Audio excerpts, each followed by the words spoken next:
Today is July 25th, 2023, and it is currently, I don't know if the camera can see that, I can't see the display. It's about 1 o'clock. Michael Cook speaking. Guy who rides around on his bicycle in the middle of summer, going from point A to point B. Where am I headed? The city of Townsville, Mechanicville. No, it's not the city of Townsville. That's from like the Powder Puff Girls, or Powerpuff Girls, or whatever. Yeah, so I'm going down a hill. I have the brakes disabled on this thing still. Here's the Mechanicville Elementary School or whatever. Yeah, why am I headed to Mechanicville? Because Alexander Vitellius Park had no public library, kicked me out of the library. So I'm going down to the library down here. That's what Michael Cook does, just go from library to library to do work. What does Michael Cook work on? Well, some may say that I'm a pain in the ass. Others may say that Michael Cook's a visionary. you know, I made a few videos the last few days, sort of like talking about like things that I observe on a constant basis. What are you doing? Stopping? Like, what the? See, like I can record stuff like that on video all the time. There's people doing dumb shit. Oh, here's a pedestrian. Here's a guy riding on a bicycle. Let's just stop right in front of him and like not think about like the guy on the bicycle that they just passed as they're turning in. Like I observe shit like that on a daily basis, right? Like if a police officer saw that, they could issue a citation for that. You know, retroactively after I publish the video, the police are not going to see this and then think, hey, let's go issue those people a citation because, you know, whatever. If I make a big deal about that, like I knew somebody that lived on that street, but I can't remember who. Anyway, like here's the skyline for Mechanicville, New York. I used to live here a while ago. Down below is the park. There's a stairwell up here that goes down to the park. And I lived here for about a year and a half, maybe less than that, with my kids and their mother. You know, my son was like 2 years old, and my daughter was an infant. You know, I was working at Walmart in Clifton Park Half Moon, when my daughter was born. I'm not going to talk about how I asked for leave so that I could take care of their mother. And then they were like, nope, you're not allowed to do that because you only work here part-time. And even though you work basically almost full-time hours, there's a bunch of companies that find ways around like certain laws and stuff. So like somebody could be working like full-time basically, but they're going to be paid like part-time, or they're going to be considered part-time. You know, I'm not going to talk about all that. I am trying to like slow down with the lack of brakes that I have in my bicycle. And like here's some projects. The Ellsworth or something apartments or whatever. Looks like they updated the Stewart's shop here. That's cool. I haven't been here in a long time, but I used to work for the Times Union, and that was like my first stop in Mechanicville after Bubbles. So I used to like take the bundles of newspapers and like drive down to Mechanicville and go from Stewart's to Cumberland Farms to CVS to the other Stewart's down there. The two closest Stewart's out of it. Well, actually, this place out in Johnstown, there's like two Stewart's right across from each other. I don't know if it's still that way. I haven't been there in years, but you know, they even rebuilt the Cumberland Farms, which the building used to be on this side and the parking lot used to be on that side, but that was many years ago. And yeah, so like when I worked for the Hearst Corporation, like I came here 7 days a week. in addition to all the other places in Ballston Spa and Malta and Round Lake, and even like exit 8 off of I-87 for a while, and like half of Clifton Park. You know, I had like the 121 route, and then the 122, and then 107. Q107 was Ballston Spa, and it like ended in West Milton. But anyway, the reason why I'm down here is because I'm headed to the library in Mechanicsville. I've spent a lot of time in Mechanicsville, you know, even like outside of like living at 109 Park Ave with landlord Jamal Tamori. I don't know if he still owns the building there or whatever, but you know, Mechanicsville is a pretty cool town. It is a small town. It has that train track right there that goes right through the center of town. It used to be, well, I haven't talked to him in a while, but I'll assume that he's still my friend. What the hell, Tony Fiorino. He used to work at Snyder's, and used to like hang out and play the guitar with him. Me and Tony just hanging out and jamming out, being a couple of dudes just jamming about. He used to live like over behind like all of that, the same road that the library, Main Street or whatever. This is Main Street. I don't know. I forget like the names of the streets and stuff, except Park Ave. Well, anyway, I lived here in like 2011 and 2012, and worked for Blue Communications, which is Metroland, which doesn't exist anymore. Well, like Metroland and I like worked with each other for a long time, and this used to be like a restaurant, which I don't think it's a restaurant anymore. It's a hair design place. A bunch of places have moved in and out of that place there. Yeah, I go like CVS and the other Stewart's, and then Rite Aid, and then the Citgo, which is now Sunoco apparently, or maybe it was always Sunoco, and then I went over to the Citgo over near the bridge that goes over to Scotticoke, and yeah, then I would go to Price Chopper, and then I would go all the way to Stillwater. And the reason why I like started working with the Hearst Corporation is because I used to work at Frankie O's.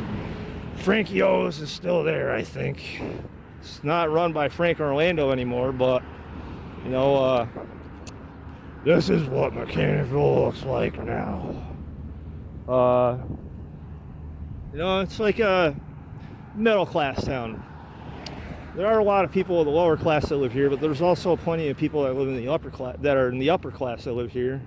And it's sort of like, you know, it's a lot like Ballston Spa, believe it or not. A lot of things are in a concentrated vicinity. So you walk from point A to point B, and it won't like kill you or nothing. But yeah, looks like Precious Metals Recycling is still there. The guy's name is John, and yeah, I lived in the apartment that's above Precious Metals Recycling. You know, and you know, Kevin Tollison and Bagnoli and Corolla used to have their office over to the left. He was my lawyer back in like 2002. He also got Sub King, worked with him for a brief minute. And yeah, McDonald's is still here. They renovated this place when like I was working with the Hearst Corporation. It does look like the town is sort of like not getting all the attention that it should be getting. I guess that's okay. You know, some things are gonna be allowed for a while. Faldoni's is gone. That used to be a pretty hop and hippin' place to go get food and stuff. You got like Yeah. On the second floor there used to be the apartment that I lived in. But anyway, I'm not here to talk about that. I don't really know what the hell I want to talk about right now, but you know, this town is, I've been coming here for a really long time. Me and my mother used to go to Bubbles. I guess Rite Aid is now Walgreens. Mom used to bring me to Bubbles and Snyder's and Price Chopper in Clifton Park at the breakfast bar that they used to have. And she would also bring me to Friendly's in Clifton Park. And we would eat there like basically every weekend. Maybe not every weekend, but often enough. You know, I've spent a lot of time like walking around the last year that like Mechanicville seems really, really small. You know, like every single day I walk like twice as far as the main stretch here in Mechanicville, if not like 10 times longer than that. Yeah, one thing that I couldn't stand when I lived in Mechanicville was the amount of traffic that goes by and the volume of the traffic. No, go ahead.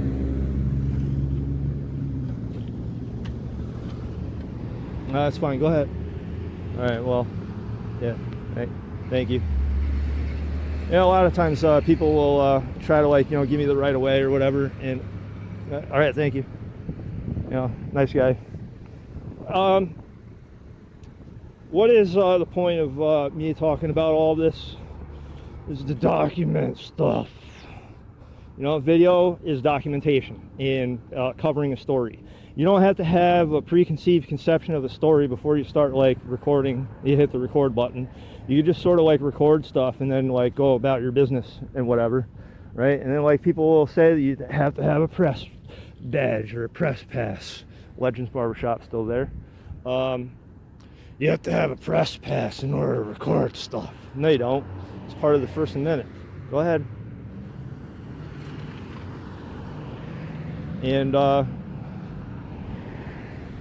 yeah, so worked with Frank Orlando, and then when I was working with Frank Orlando and Wayne Danheim out in Stillwater, I met a guy by the name of Bill Ormsby.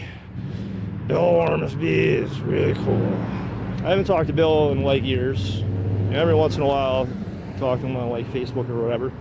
But like one time, like Frank Orlando and Wayne Danheim sent me to go get change at the mobile station in Stillwater. And then Bill Ormsby was like, hey. And I was like, hey. He's like, you want to make some money? And I was like, sure. Well, what did you have in mind? He's like, well,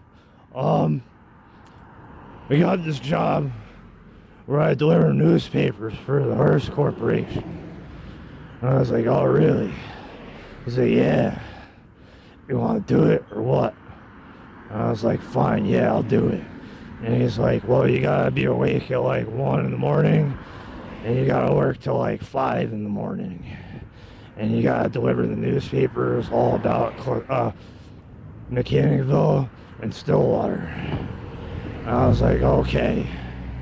And then I started doing the job, and then I liked it, and then he got rid of the route, and then like some other guy had it for a while. I was going to ITT Technical Institute, and at some point, like, I ran into that guy, and he's like, hey, you want to sub my route? And I was like, sure. And then eventually he's like, I don't want the route anymore. And then I was like, okay. And then I contacted the Hearst Corporation, and I got the contract.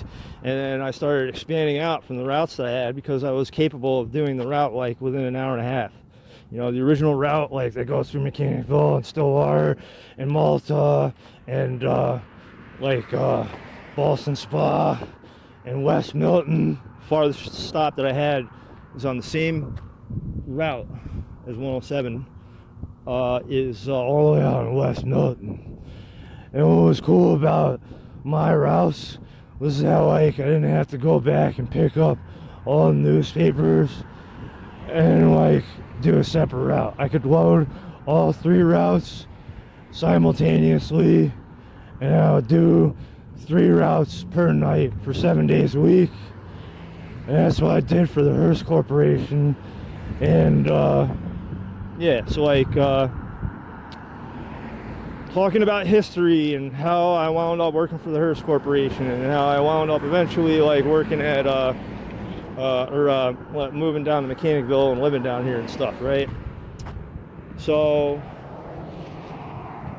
anyway, town is small enough to where, you know, like I can record everything in a single video and then cover a lot less distance than in the video I recorded the day before or whatever, right? I'm not headed directly to the library, but, you know, I'm sort of taking a roundabout way to get there. And, you know, then you got the river. I forget what the name of this river is, or the creek is called, but they would occasionally have a festival where, like, the people of the town of Mechanicville, they get in a little tube and they'd be like, you know what, dude? We're gonna have a tube race. We're gonna go down this freaking creek here and we're just gonna have a blast. And it'll be the Stillwater Mechanicville Festival of Doom. And whoever wins the tube race, they get to, like, do something really cool. I don't know. You know, and then, like, Salvador Tree Service. John Salvador and Scott Salvador used to live, like, in some apartment behind Rite Aid that I passed a while back. Salvador Tree Service. Or JRD3 Construction. James DeVoe. You know, I know James DeVoe. Haven't seen him in a long time. And I had a friend named Joe Gardner. I think that's who lived on this street here to the left. Joe Gardner. You know, Colin Wayne used to live up on the street that Wayne Dienheim opened up. What the hell was the name of it? I can't remember what the name of the pizza shop was that used to be on the corner up here, or taking a right up here. I'd have to ask Wayne or somebody, but you know, yeah, that's the building right there, the white building all the way down there. It's where my buddy Joe used to live, I think. Pretty sure. And then, yeah, the Citgo is like right down this street here. Connie Olson used to live like right next to the Citgo there. Connie Olson used to work at the Sunoco along with Roger Berto and Sharon Collins. Well, this was before Sharon Collins worked there. But yeah, Connie Olson and I. Connie Olson was basically like, she acted like a mother to me and cared about like what I was going through all the time whenever I talked to her about stuff. Connie Olson was really nice. You know, every once in a while I might talk to her or whatever, but you know, the Country Living Center was about the closest thing to out Lake Lowe's or Home Depot down in Mechanicville. And here it is. You can buy a whole bunch of stuff here, and used to deliver pizzas here a lot. And you know, when I lived here in 2011, 2012, Jennifer worked at the Price Chopper down the street here, right up ahead. And you know, what the hell? Somebody had a party here in this house, or maybe it was that one. I don't know. This is, I don't know. I can't remember exactly. But yeah, what the hell do I want to talk about where it'll apply to other people? Well, many years ago, I studied Microsoft System Administration and CompTIA, A+ and Network Plus back in 2001 to 2003. And then I went to ITT Tech where I studied the CompTIA materials again. And then like I didn't get the certifications, so then I like went to New Horizons Learning Center, and then I finally got my certifications.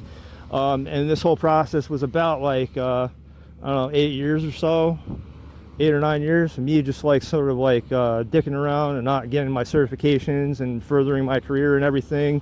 And at some point after I had my kids, I was able to hunker down on what I was skilled at all those years. Even when I lived down here in Mechanicville at that apartment that I pointed at before, like I did a lot of work with computers, networking, and I was flashing like the Android Incredible. It's one of the people that flashed an Android phone long before like people were doing that like commonly. And the pizza shop that Wayne Dienheim used to run was like right here on the building on the left. And I am sort of headed towards the library right now. But what the hell do I want to talk about? Oh yeah, Vinny Ayardo. I used to work with him, and he worked at Frankie O's and Frankie's Original. That's what it was called. And then Wayne eventually moved upstairs, right? And I don't know. Then I remember like loading up my '88 Dodge Raider with a bunch of like bacon at this guy Mike, who owned like some place in Boston Spa. I don't know, him and Wayne like had an agreement to like sell the bacon. I drove around like to a bunch of diners all over the Capital District trying to sell this friggin' bacon, and like nobody bought any of it, so it was like whatever. Yeah, it's like you had the pizza shop there, which isn't a pizza shop anymore. That's not obvious. And what the hell? I would walk around town quite a lot back in the day. And then like at some point I sold my '88 Dodge Raider to Andy Roble, who lives in Stillwater, or at least he did. He had a son named Andy too, Andy Roble. And Andy Roble was a guy who worked the press at the Hearst Corporation or the Times Union, which I think he's long since been retired for a long time. But I know a fair amount of people. And in that '88 Dodge Raider, I used to like go in the trails up in what the hell was it, Luther Forest, where Global Foundries currently is. I used to use that '88 Dodge Raider, put it in the 4-wheel drive mode, and drive around in the woods up there.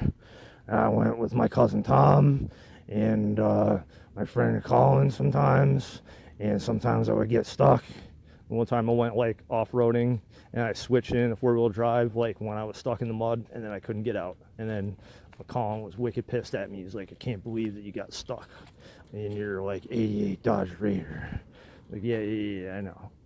And then Joe like moved into like one of these apartments here or whatever, and then the library, I think it's like straight ahead. I might be wrong about that. Maybe the library isn't even here anymore. It's gone. Nope. No library for Mechanicville. Not anymore. Nah. Everybody just uses the internet now. Michael Cook. Yeah, I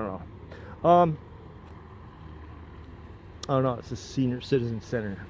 And then, oh yeah, the library is over there. Used to be a diner here, the Ugly Rooster.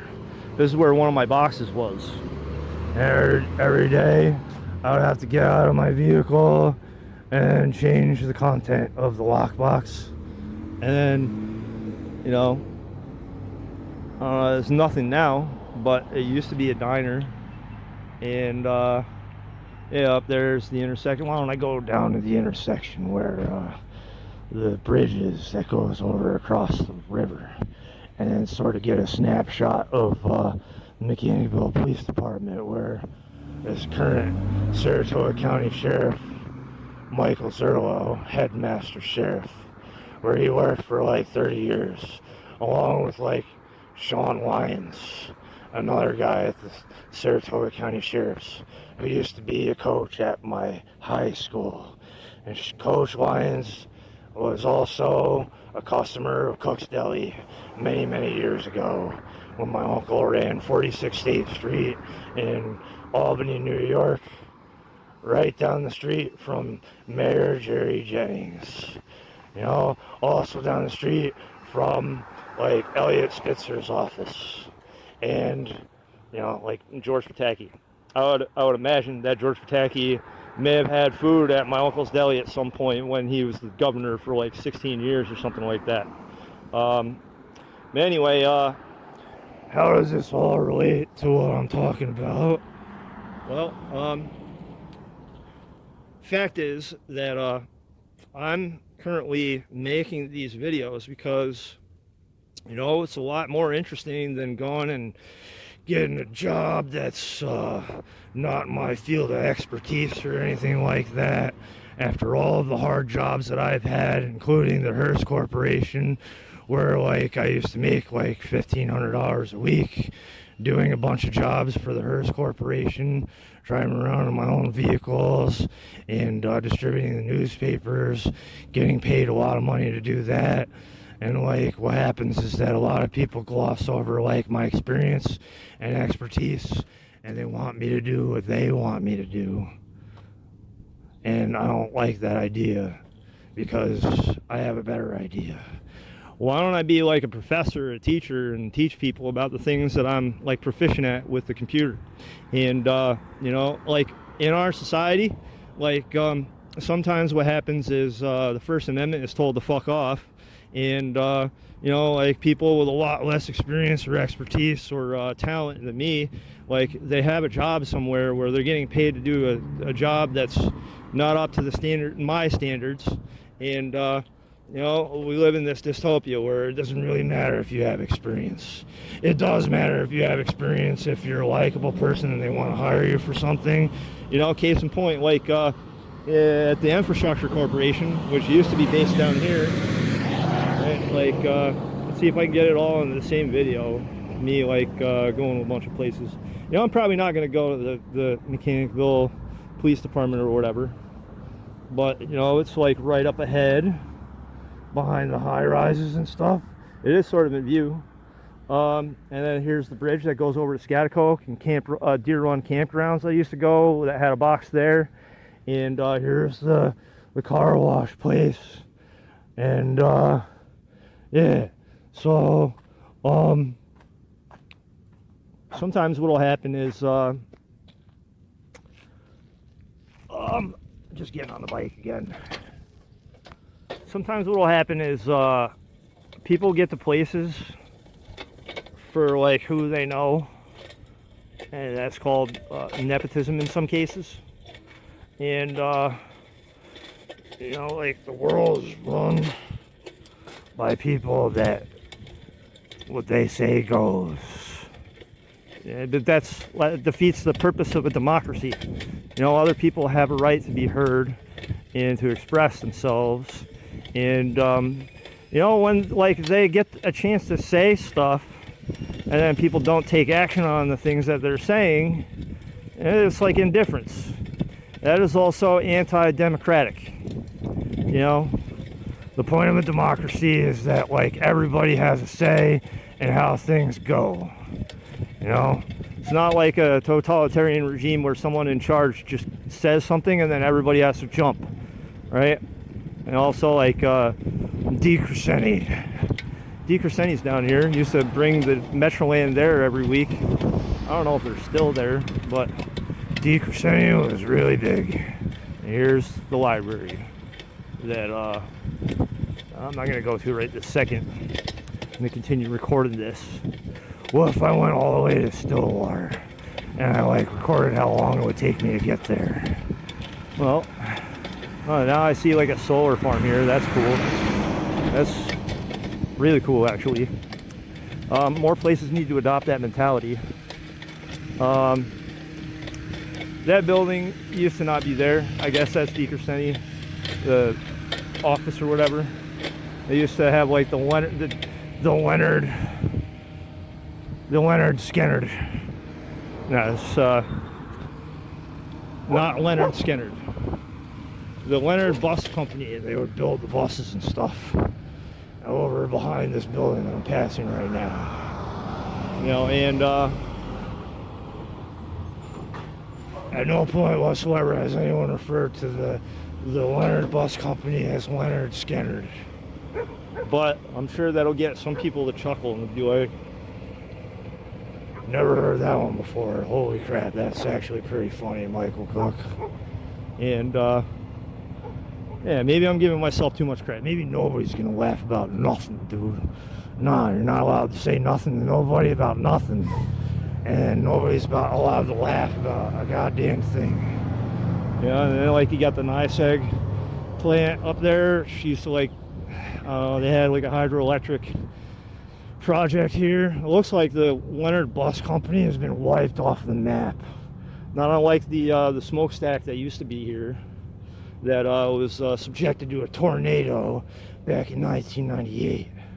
A bunch of tornadoes ripped through. They tore a whole bunch of stuff apart throughout town. This was long before I moved here, but yeah, Hildreth's Cafe. Yeah, I think that that used to be Hildreth's Cafe or something.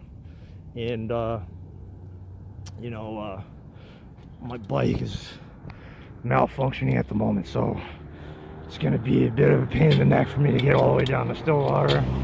This recording, I don't know how much battery I got left, but well, I try to get it all in the same video, right? And the point of me doing all this is because like I have a story to tell.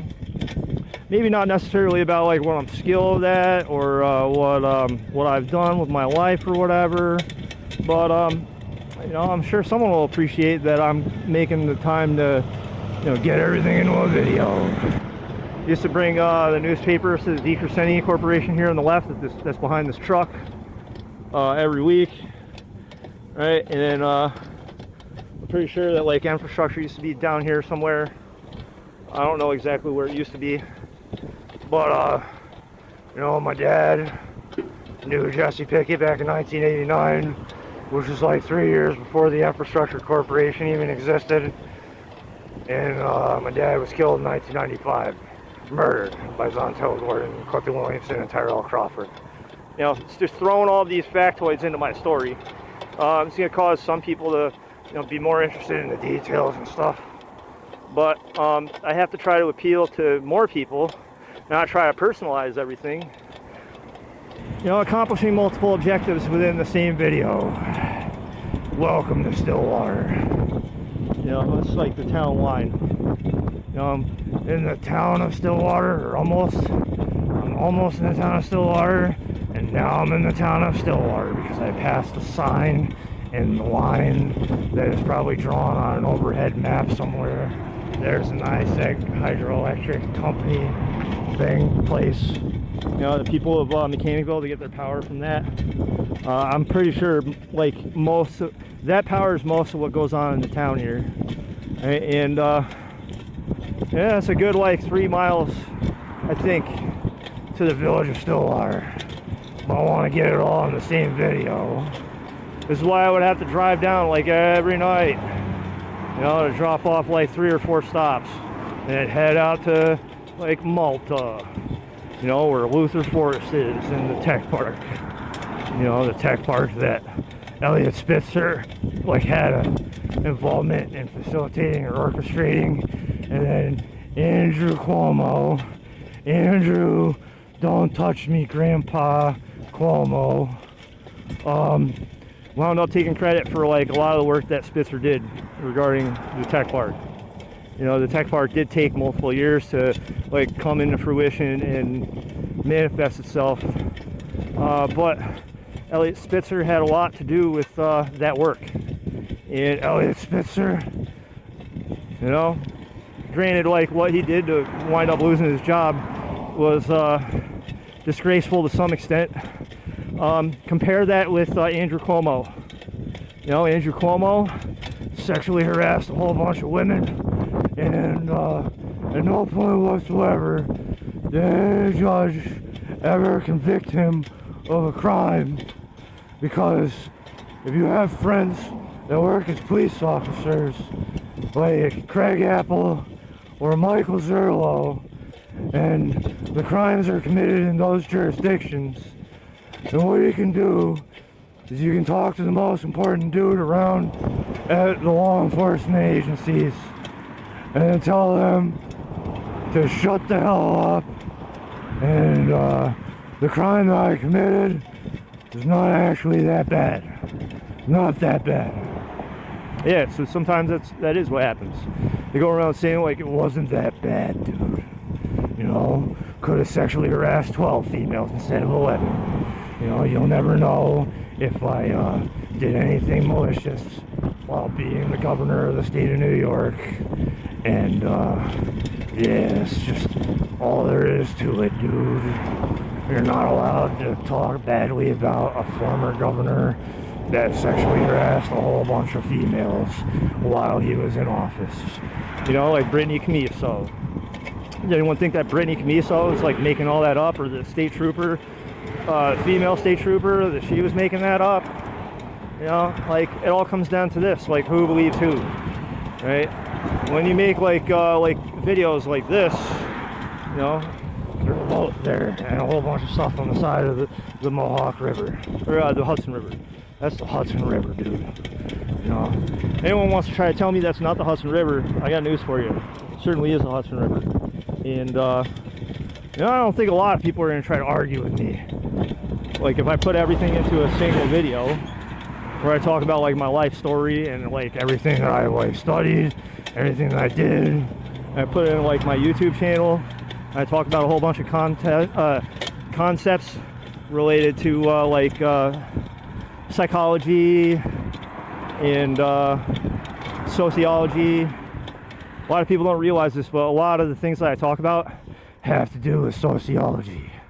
and you know, like this trailer park here used to exist.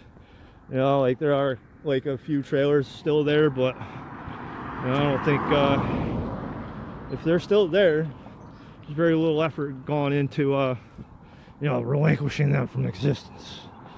you know, if they were an eyesore, which they sort of are. I'm sure they would take them down and somebody would do something about it if that by now. Somebody would have done something about it by now if they were an eyesore, and that's just all there is to it. No, it's a fallacy.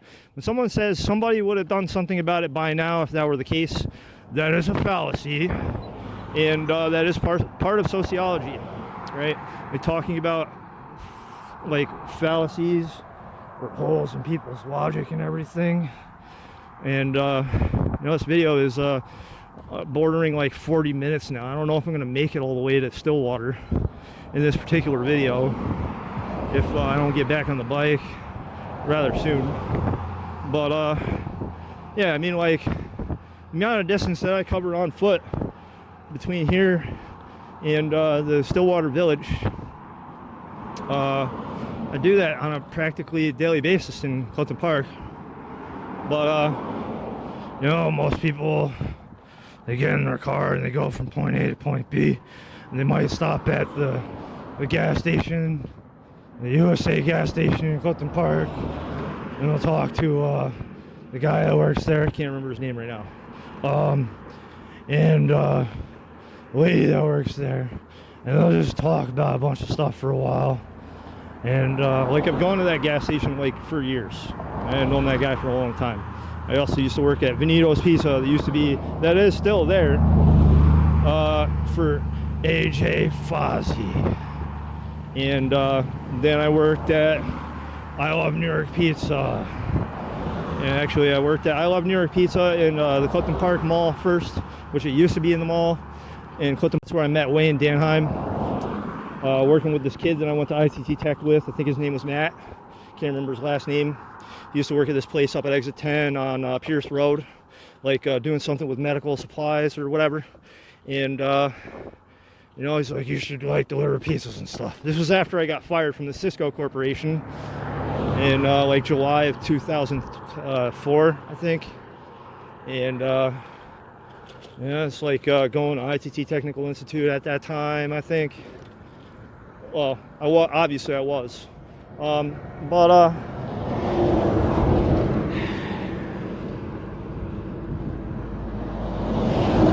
after I worked at Venito's, I worked for Rocky Oulage in Albany at 552 Central Ave. And then I also wound up working at Mild Wally's. And then when I was working at Mild Wally's. Wayne Danheim opened a place in Albany, where right next to where QE2, where the fuse box is now. Call it the Perfect Slice. Wayne Danheim used to be like my neighbor, and then he moved out at some point, like 2007 or something. He moved down to where that Frankie's original place was, and yeah, I worked for Frankie O's for a while. And when I worked at Frankie O's, I met Bill Ormsby, and then I wound up working with the Hearst Corporation, and I also worked at Spinners in Albany. You know, worked at like 3 different pizza shops and 2 different newspaper companies while I was going to school in 2008 and 2009. And then that's when I met the mother of my kids.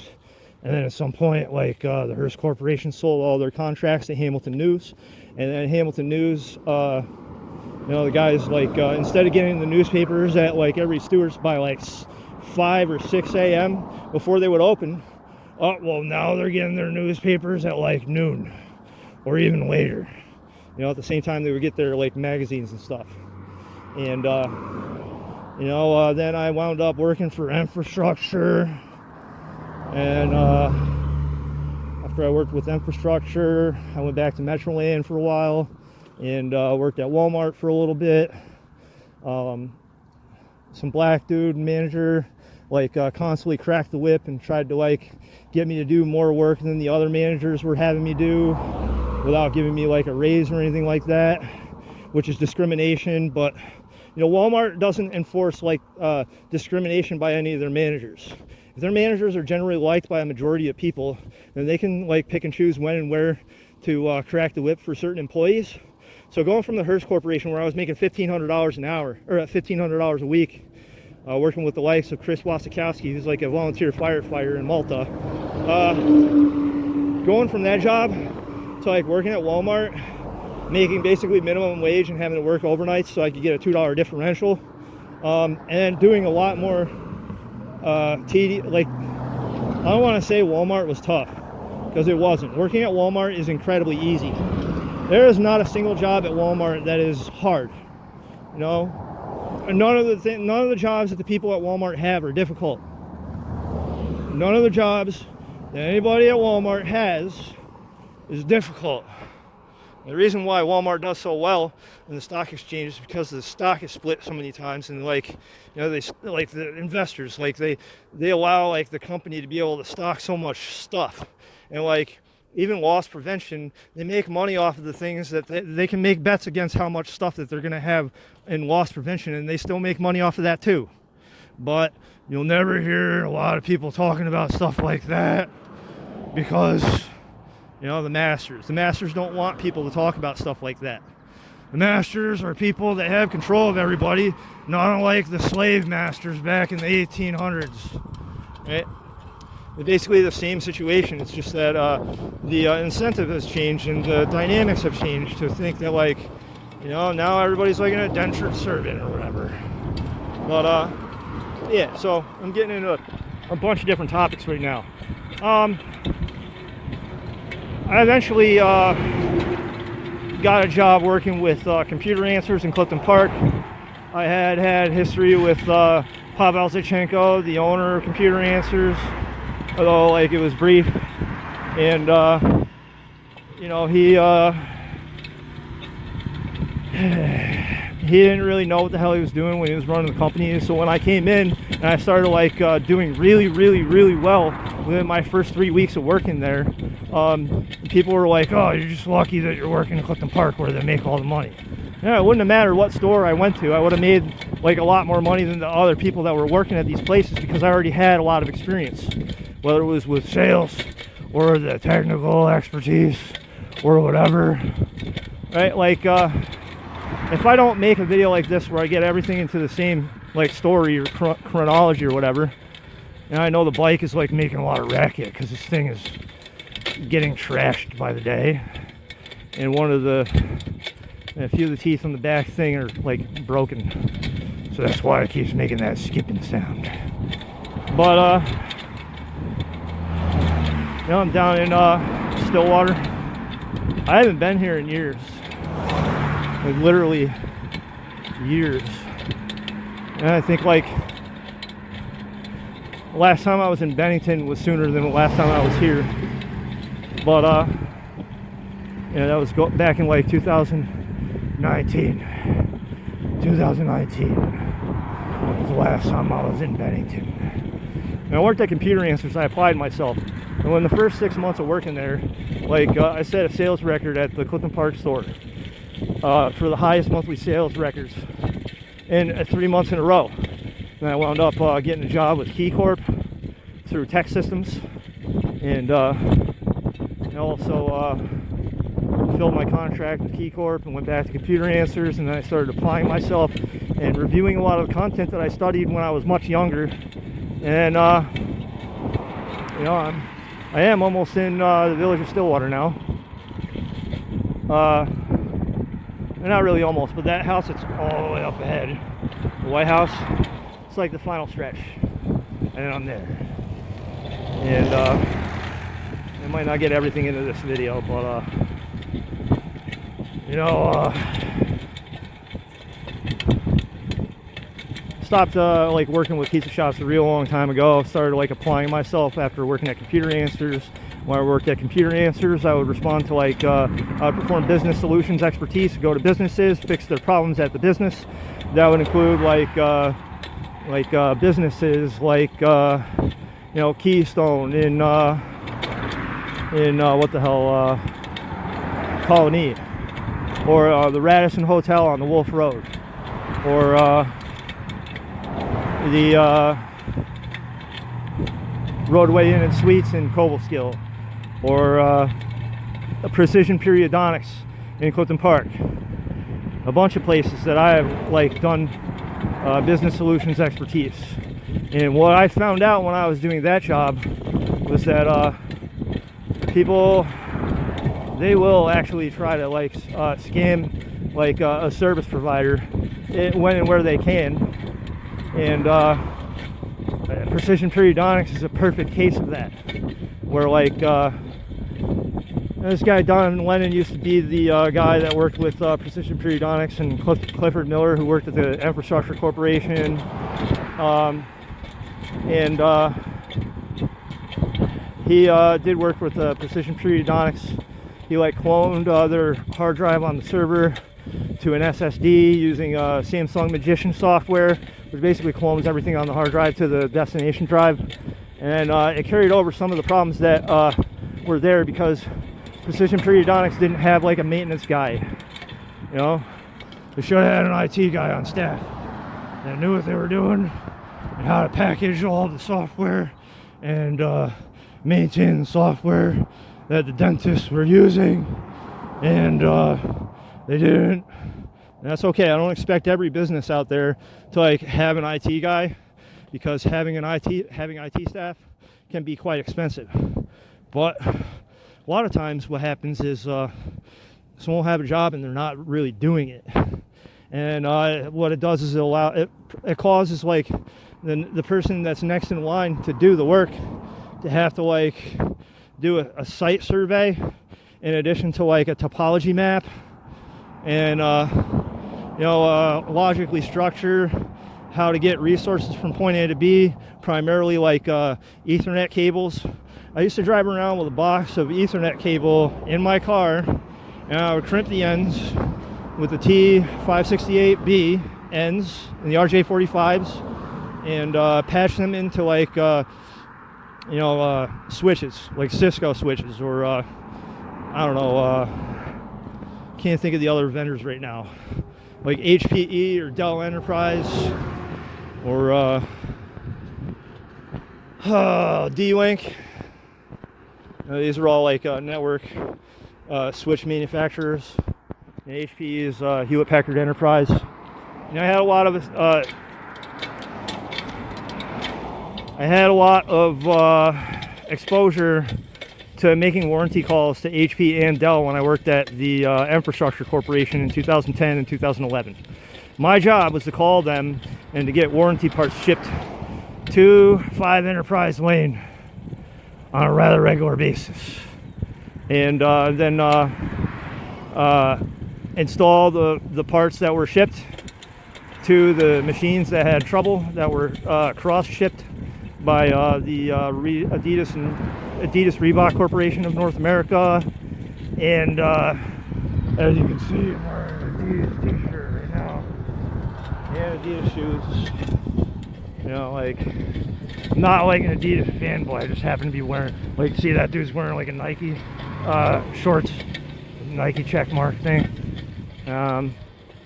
Point, I don't know. Let me back up from that point, because that's not really an interesting point, so to speak, so much as like how I would like call people and have formal conversations with them, and basically a lot of the jobs that I would have. And you know, one case in point is Fleet Feet, which is located on Wolf Road and in Malta on Kendall Way, not far from the Price Chopper or the CVS that I used to go to every week. You know, after I went to these places up here to drop off the newspaper, I would go up to Malta, right? Did a job for Arlene Woodruff and Charles Woodruff, like installing like networking equipment in their Wolf Road store. And like after I did that, I told Pavel Sachenko about it, and I made like, you know, $3,000 on a particular job. It took me about 4 hours. There were some other issues that I needed to like finish and stuff, but for the most part, that was because like the store had to be open like whenever I went there. I couldn't just go there when the place was closed and then do the work when like people weren't there. So like that's a strategy right there. Having to go to a place. Okay, so Dom's moved there. That's where Stewart's used to be. It's not there anymore. You got the Blockhouse Park, and you got like Dom's used to be up here on the left. It looks like the sign is still there. So both locations of Dom's have moved from point A to point B. You know, Dom's was like the competition of Frankie O's, and it's like not a real like busy village here. It is like 15 some odd years later, after like me coming here on a daily basis or whatever, and you know, here it is, the village of Stillwater. You get a whole bunch of people just showing up, saying adios, and they just take off, dude. And yeah, I'm sure the story is more elaborate than what I just described, but you know, Pat's Subs used to be there. They used to have the best cheeseburger subs in town, or probably in the county. And it is not Frankie O's Pizza anymore, it's Bucciero's, which I think they were the place that was across from the Citgo in the village of Mechanicsville. And I dated a girl that lived in that house a long time ago. I'm not gonna name her. Keep it unnamed. And here's the church, and then that's another bridge that goes over to Scaghtikoke, and then you got the Stewart's shop up here, and I think the post office that I just passed on the right, that used to have a box, a newspaper box. I don't remember, but anyway, this is like the last stop that I had in Stillwater and Mechanicsville. And then after I dropped off the papers here, take off like a bat at night. Adios, dude. Going to Malta. I'm done hanging out with you people. Bye. You know, it's still like the older style Stewart's. You know, they got plenty of room to be able to like make it the bigger one, but I think they want to keep that like area there open for like a business or something like that. That's pretty obvious. There's the bridge, and yeah, I think that is gonna do it for this particular video. And look,